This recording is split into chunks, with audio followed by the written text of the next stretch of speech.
Valentina, what is up? How we doing? Hi, Dr. John. Thank you for taking my call. I'm a big fan. Thank you so much. I'm a fan of yours. How can I help? Thanks. Well, I live in a sexless marriage for over 9 years, and I don't know what to do. I've gained weight. I'm a little depressed. I don't know what to do. So sexless marriage, it's been sexless for 9 years, or y'all been married for 9 years and it's evolved into this? We've been married for 9 years, and since we got married, his libido or his desire has decreased. He has been tested. His testosterone is low. Then we just recently tested, and it's high now. It's normal, but his desire isn't there. Okay. And it's hard for a woman to have a higher desire, or I guess maybe, I don't know if I'm the only woman that has this in America, but my husband has like zero desires. We have intimacy once every 2 months, once every month, once every 3 months. It's very difficult. Yeah. So you posed several questions there. So number one, no, actually it's a big secret, and it's a secret that weighs on the hearts of women, millions of women across the country. It weighs in the hearts and backs of millions of men across the country, is this idea of expected libido. Guys are, the cultural narrative is that guys are just these sex-craved lunatics that are always wanting to do it, and that's all they ever think about. And wives are prepped for this. Well, he's just gonna, and then they get to this marriage with a set of mixed-matched expectations, and then things just go awry. So out of just sheer curiosity, what are the things you've tried over the last 9 years? Well, I've tried role-playing. I've bought very sexy lingerie. Even though I'm not into porn, and he was very into porn when we were dating, and then suddenly he took off all the porn out of the house when we were dating. Our sex life was awesome when we were dating, and then I've even suggested if that stimulates you, if you want to watch porn, we can try what they're doing, and it just, I don't know. We've even tried to set up a schedule, to see if, such days we can role play, and, we'll meet me at a bar, we'll go to a hotel, nothing. And so, you've gotten to the point where you're trying to force feed it in there. Or just, you've gotten to a point where you're trying to make it happen. What does he say? Yeah. He's very ashamed, and we had a huge fight a couple of days ago. I'm sorry, I'm getting emotional. No, of course. And he just said that I have to deal with it. And it's difficult. Yeah, absolutely. We've been trying to have a baby, but like I told him, we need to try. If we're trying to have a baby, we haven't been able to conceive in 5 years, but we both need to do our part. Right. So I just feel lost. I feel very lonely. Yeah. I feel very alone, abandoned emotionally. I've never, ever cheated on my husband. I've never wanted to do that, and I don't want to do that ever. I'm a Christian woman. I love my husband. I don't know what to do.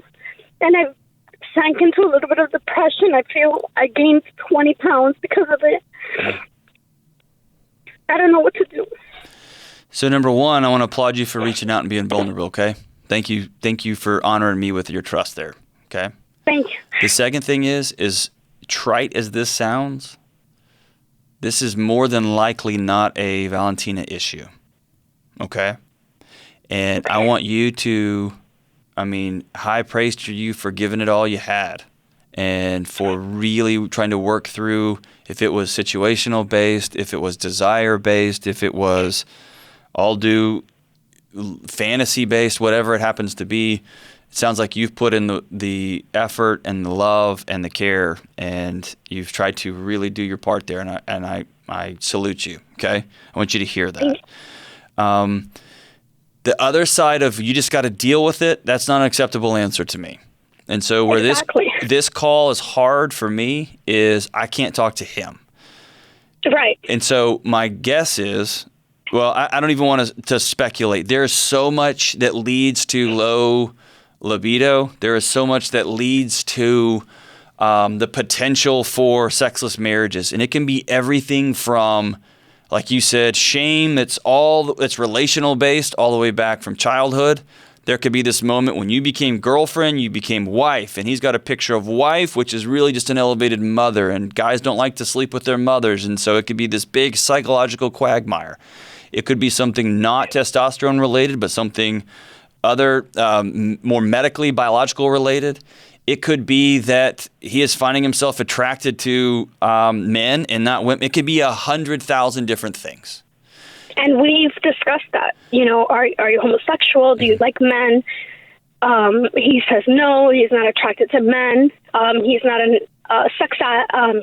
drug addict at all. Right. He's not into drugs. He's not cheating. I've looked, and nothing. It's just.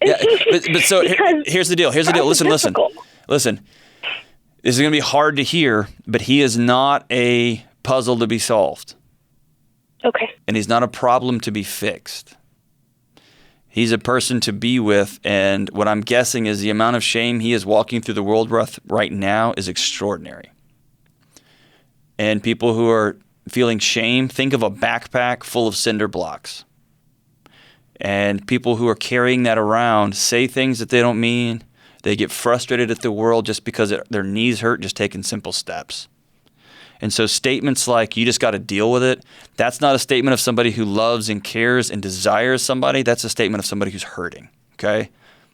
Yeah, and he's had an erection problem, so he has ED. Right. He does have that, but... And the root of so much of that can be psychological and physical and trauma. It can be so much. Have you guys gone to see a counselor? Has he gone to see somebody psychologically? We have the first year of the marriage, because from the day that we got married, we had intimacy that day, and then 5 months later, we didn't. And I kept, pursuing him and nothing. So I did go to a counselor by myself at first. He did go for 1 or 2 sessions, but then he didn't want to. He was too ashamed to talk There you go. to a woman about the situation, about the fact that he can't get an erection, Right. and it's difficult for men than for women. That's what he said. Well, that's I just, understand. again, it's not. That's just, guys, him trying to package us in a way that he can wake up every morning, because the shame is pretty overwhelming. Okay. So he's got to. This is not a, I think so. This is a have to. He has to go see somebody and talk about the things that are wound up in his heart and soul. And here's the thing. You can't make him do that. The more you try to control and pressure and push, that's more bricks and more rocks of shame in the backpack that he's already fallen over from, right?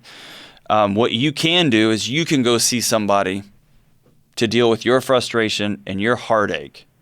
And you can model for him what somebody standing a little bit taller and a little bit taller and a little bit taller looks like. Okay? Okay. I'm telling you this, but I'm also telling anybody watching this, anybody listening to this, life is too short to live in a sexless marriage. Life is too short to live with bad sex, with people who don't talk to one another, people who don't communicate, people put up for a decade with things that they don't like, they're not comfortable with, things that they wish their partner was doing, just because they carry these secrets around, they don't have hard conversations with one another. And so we will go 2 years, 5 years, 10 years, 20 years without having hard conversations, and suddenly, man, we find ourselves sitting on a couch, again, 2 inches apart from one another and 2,000 miles away. We're on different planets, right? And life is too short for that. I'm speaking to the choir here. I know that. The only person, this is going to be hard to hear, the only person, Valentina, that you can deal with right now, the only person that you can change is you. You can control your thoughts and your actions. And the things that he says, the things that he doesn't respond to, a decade of trying to become his muse is wearing your soul out. It's heavy and it's exhausting.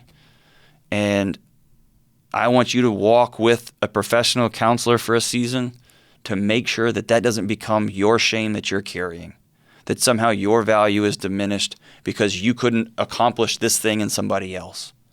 You have more value than that. You've got more integrity than that. And you are worth more than that. And I want you to model for him what getting well looks like, what being whole looks like. I'm not concerned the fact that he's got libido issues. That happens. I'm concerned that he doesn't care enough about you to go to the ends of the earth to try to be whole and well. And men listening to this, men watching this, there is not an excuse to not be honest with a doctor. There is not an excuse to not go see a counselor and say, help me. I am drowning the person that I love more than anything else in the world because of crap that I'm carrying that happened to me when I was a kid. There's no shame in not being able to put down your own bricks, guys. I'm telling you from a dude that struggled with it. It's hard. It is hard. But when we commit to somebody for the rest of their life and we tell them that we love them, we have an obligation to go to the ends of the earth. The ends of the earth. That means going to have an awkward check at the doctor. That means sitting down with a therapist, male or female, I don't care, and saying, here's what happened to me when I was a kid. Here's what I see when I look in the mirror.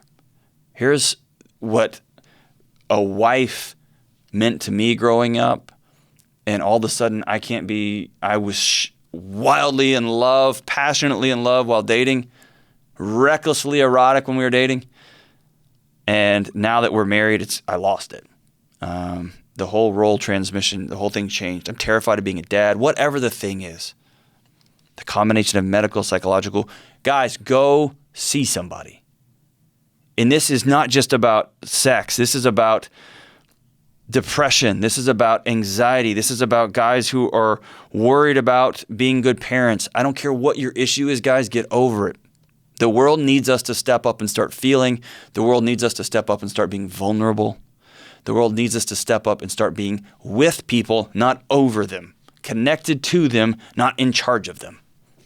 And so I'm begging you guys, go talk to somebody that will hear you and that will love you.